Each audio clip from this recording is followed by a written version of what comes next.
আচ্ছা, অনেকেই বলে যে আমরা জব পাচ্ছি না। হ্যাঁ, সেই ক্ষেত্রে এই যে ফাইবার থেকে ব্রিফ নামে নতুন একটা অপশন আসছে, এটা আসলে সিলেক্টেড কিছু সেলারদের দেওয়া হয়। হ্যাঁ, তার মধ্যে মনে হয় আমিও সিলেক্টেড হয়ে গেছিলাম, যার কারণে একে 15 মিনিট আগে পোস্ট করা হয়েছে। One kind of job post. হ্যাঁ, তো বিভিন্ন বায়ার এভাবে জব পোস্ট করবে। তা কি লাগবে?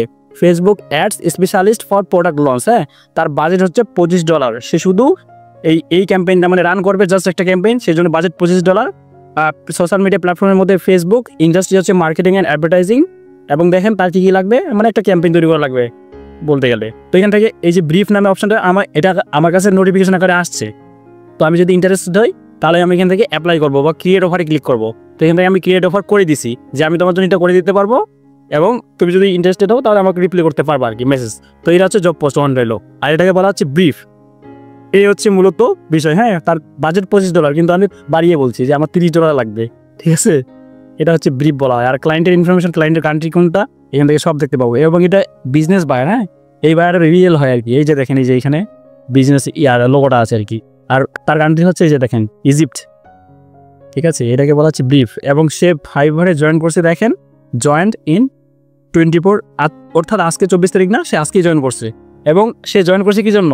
তার কিছু লাগবে, এবং সে পোস্ট করছে যে আমার এইটা লাগবে।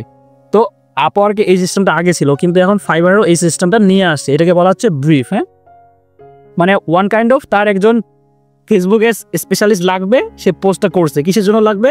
এখানে লিখিয়ে রাখছে যে প্রোডাক্ট লঞ্চ করবে সে। হ্যাঁ, কারণ আমাদের যদি প্রোডাক্ট থাকে, আমরা ছবি তুললাম বা ক্যাপশন দিলাম, ওইভাবে পোস্ট করে দিলাম, কোনো লাইক কমেন্ট শেয়ার আসবে। ওই জন্য সে প্রোডাক্ট লঞ্চ করবে, এবং তার একজন কি লাগবে? সোশ্যাল মিডিয়া প্ল্যাটফর্মের মধ্যে ফেসবুক এবং ফেসবুক মার্কেটিং অ্যাডভার্টাইজিং, অর্থাৎ পেইড সোশ্যাল মিডিয়ার মধ্যেই পড়তেছে।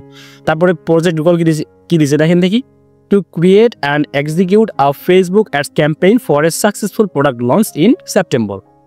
ঠিক আছে, সে প্রোডাক্টটা লঞ্চ করবে এবং একটা ফেসবুক অ্যাড ক্যাম্পেইন তৈরি করতে হবে তার জন্য। কিন্তু সে বললেই আমি ক্যাম্পেইন তৈরি করবো, তাকে কোন ক্যাম্পেইন দিয়ে শুরু করতে হবে সেটা তো আমাকে বলতে হবে, তাই না? প্রথমে আমাদের কি স্টেজ থাকে বলেন তো? অ্যাওয়ারনেস, দেন আমরা কনসিডারেশন বা কনভার্সন লেভেলে চাই। তারপরে সে কি বলছে? স্কোপ অফ ওয়ার্ক, মানে আমার যে কাজটা করব আমি, সেটাতে আপনার কি কি থাকতে হবে। এখানে কি বলা আছে দেখেন দেখি, তো develop a comprehensive Facebook ads strategy for product launch. ওই যে স্ট্র্যাটেজির কথাটা এখানে সে উল্লেখ করছে। কি স্ট্র্যাটেজি বলেন তো? আমরা কি ফেসবুক অ্যাডস স্ট্র্যাটেজি শিখছি কি শিখি নাই বলেন?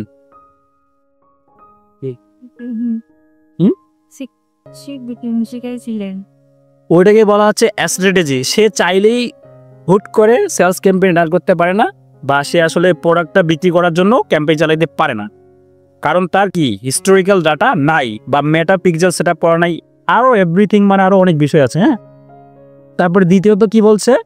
Create engaging ad content and visual tailored for the target audience. মানে সে বলতেছে কন্টেন্ট বলতে যেটা আমরা অডিয়েন্সকে দেখাবো, সেটা ভিডিও বা জাস্ট একটা ইমেজ ডিজাইন হতে পারে, ওইটাকে বলতেছে কন্টেন্ট। হ্যাঁ, তারপরে 3 নম্বর অপশানে কি বলছে? Implement ads campaign with targeted optimisation and budget allocation. ওই যে আমরা বাজেট অ্যালোকেশন নামে একটা কথা বলছিলাম না, ওই কথাগুলোই সে উল্লেখ করছে। দেন আমরা 4 নম্বর অপশানে কি দেখতে পাচ্ছি? Monitor ad performance and adjust strategies as needed for maximum impact.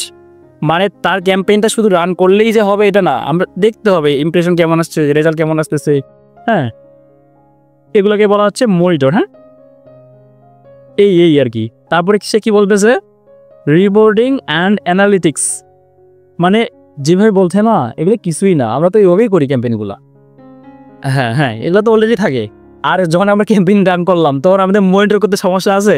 আমি জাস্ট গেলাম অ্যাডস ম্যানেজারে, যাওয়ার পরে রিফ্রেশ দিলাম, দেখলাম যে কীরকম রেজাল্ট আসতেছে কি আসতেছে না, বা তার আসলে পেমেন্ট মেথড সব ঠিক আছে কিনা, বা সে পেমেন্ট করতেছে কিনা। যদি পেমেন্ট না করে তাহলে কিন্তু ক্যাম্পেইন কিন্তু চলবে না।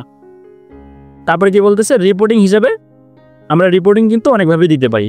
আমরা ওই যে কাস্টমাইজ নামে একটা অপশন পাইছিলাম না, আমরা কোনটা দেখাতে যাই, রিচ, রেজাল্ট, সিটিআর, হ্যাঁ, ইমপ্রেশন, সব এখানে কাস্টমাইজ করতে পারি।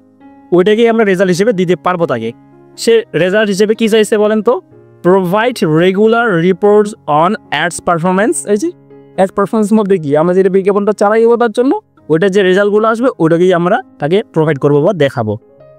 এঙ্গেজমেন্ট রেটস, এটা কিন্তু ছিল, আই হোপ যে ছিল, আপনারা এক্সপ্লোরিং করতেছেন কিনা আমি জানি না, তবে ছিল এখানে। তারপর কি বলতেছে?